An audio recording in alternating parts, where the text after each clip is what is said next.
and today I'm going to be sharing with you how I use my digital paper collection in a little bit different way. I'm going to be making some tissue paper or some tissue paper tape to be combined on my cards or my scrapbook pages.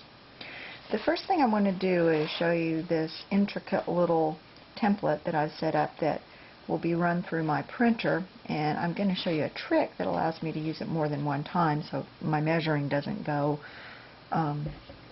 so I don't have to keep measuring it. What I've done is I've taken and drawn a center line on my piece of paper. 2.5 inches either side, I've drawn another line. That's the width of the Xyron Creative Station backing that's going to be going onto my tissue. My print area is going to be 10 inches, and I'm going to cut my tissue strip at 4 3/4 by 10 inches. And I'm going to show you that in just a second. But before we get there, I want to show you what's going to make this a reusable template.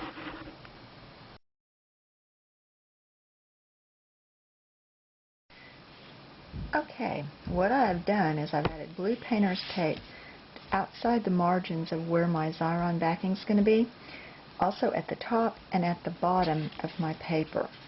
This way, when I put my blue painter's tape on to hold my Xyron backing down, it pulls up much more easily, and it kind of protects the background paper, but it will still feed through my printer. Next step, add backing to my tissue paper.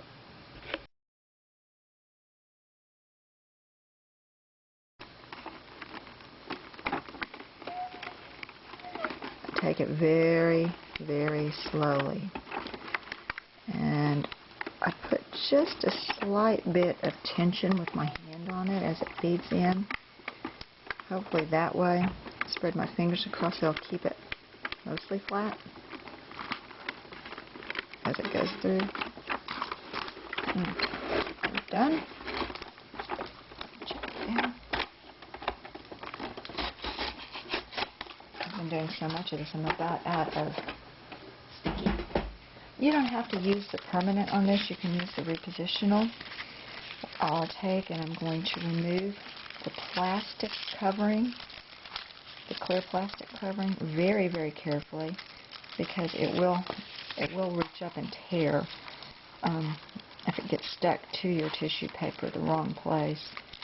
So you just have to kind of very gently pull it away and then smooth it. Once you get it open, or once you get it off, starting, I found out it's not hard.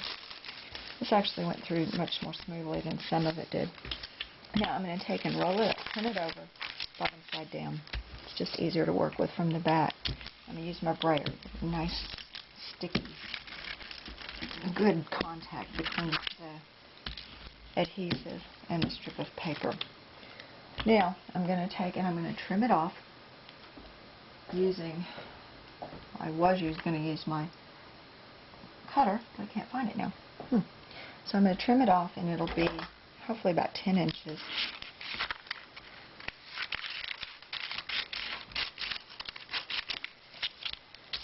That was a mistake. You want to leave about a 1/2 inch, so you want to cut this about 11 inches so that you can actually cover not the tissue paper. This will be a tear and it won't cover well, but you want to cover the Xyron backing with your painter's tape. So got a little bit too much up there. Trim it down just a little bit more. Okay. Now I'm going to place it, position it, and use more painter's tape. Remember, it's going to adhere to the Xyron backing as well as the painter's tape that's already placed onto my paper, my cardstock actually. I'm going to bring it down, and one of the things that I have discovered is you really need to be careful which end goes into your printer.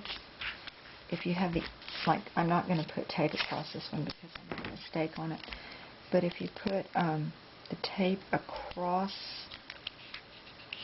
your tissue paper down here, back up. If you don't put tape across the leading edge of your strip of paper, then what you're going to get is a mess because it will ball up inside of your printer. So I like to make sure that my leading edge, I'm in trouble today, is nice and taped down. And then I might put a little bit more right here. Every time I put painter's tape on my tissue paper, it's not going to get inked. And you have to be aware of that too.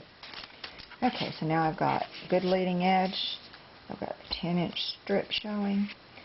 I'm taped, I'm ready to go, and the next step will be at my computer, and I'm going to set up my graphic to go into and onto my tissue paper. So, okay, this particular step can be done in most any graphic program. I know Photoshop Elements, you can do it. Windows Paint, I would assume you could do it.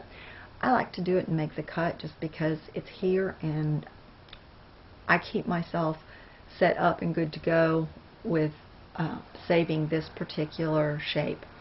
I began with just a plain square from the Make the Cut Basic Shapes. I sized it with my lock aspect ratio, turned to green, to 10.5. Let me make that 10 by 5. So it's a 10 by 5 rectangle now. I right-clicked on it and I colored, selected texture, and this is from Katie Pertiet, and she does a lot of beautiful things for designer digitals. I will post the website if you want to have it look. I really like their papers. This is new and it's soft canvas 3, I believe. I've scaled it to 200 and we're going to go up to 246%. Clicked on OK, and I'll let it go, and I guess that's going to be alright. What I've done with the rectangle is I've centered it, kind of mimicked where my tissue paper is on my cardstock template, and I'm going to set up my printer, and I'm simply going to print it just like this. Printer set up, it's good to go. I'll be back.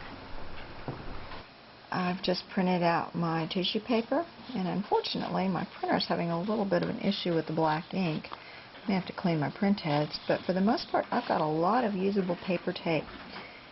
It shows up just a slight bit yellow, but once I remove it from the backing, it'll look great. I hope you find lots of ways to use this tissue paper tape, and I will look forward to seeing you next time. Bye.